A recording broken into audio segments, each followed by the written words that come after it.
Have you ever wished you could spend a little less time battling and, a lot more time just living with your favorite Pokemon? Well, if that's you, you absolutely have to see this.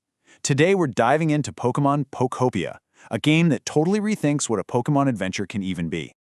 I mean, just look at this. This image tells you everything right off the bat, doesn't it?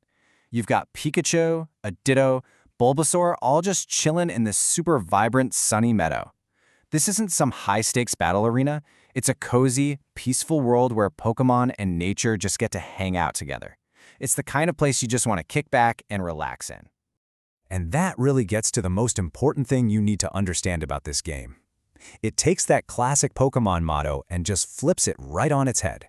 So forget about trying to be a champion. Pokopia has a completely different goal in mind. So, what is it exactly? Well, Pokémon Pokopia launched back on March 5th, 2026, and it's a life simulation spin-off that's exclusive to the Nintendo Switch 2. Honestly, the best way to think about it is less like some epic quest and more like a warm, satisfying weekend project for your soul. Now, what's really fascinating here is the team that made this happen. You've got Game Freak, who are obviously the masters of Pokemon Charm, but they co-developed it with Koei Tecmo. And that partnership is so key because it explains this amazing blend of classic Pokemon feel with a really solid structured town-building game underneath it all. The whole idea is just beautiful and simple. You're dropped into a world that's gotten a little bit run down, and it's your job to restore it. You're not fighting some big bad guy, you're just making the world a nicer place to live, one tiny satisfying improvement at a time, trying to attract new Pokemon to come live there. And this is how you'll be spending your time. The moment-to-moment gameplay is this really chill, low-stress loop. You'll go out and roam the world to gather materials, then you'll use those to craft items and build all sorts of things. And then you get to the best part, decorating your town to make it the perfect home for Pokemon. It's relaxing, it's creative, and it feels so good to see it all come together. So if you're trying to figure out what this game feels like to play, these two are the best comparisons.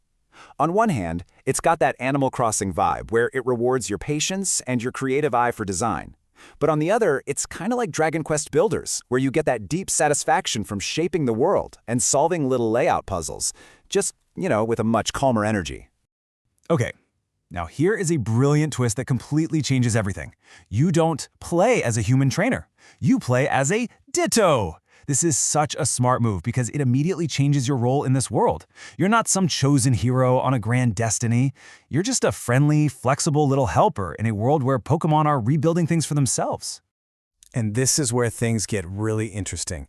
Because you're not a trainer, there are no battles. At all. Instead, Pokemon moves become your tools. They're what you use for construction, for exploring the world, for solving little environmental puzzles. It's such a fundamental and refreshing change of pace. And this image is the perfect example of what I'm talking about. See here, Pikachu's using an electric move, but it's to clear away some rocks to open up a new path. And over there, Bulbasaur is using its powers to help a vine bridge grow across the river. It's all about Pokemon working together to shape the world around them. It's awesome. And you are going to have a lot of helpers to choose from.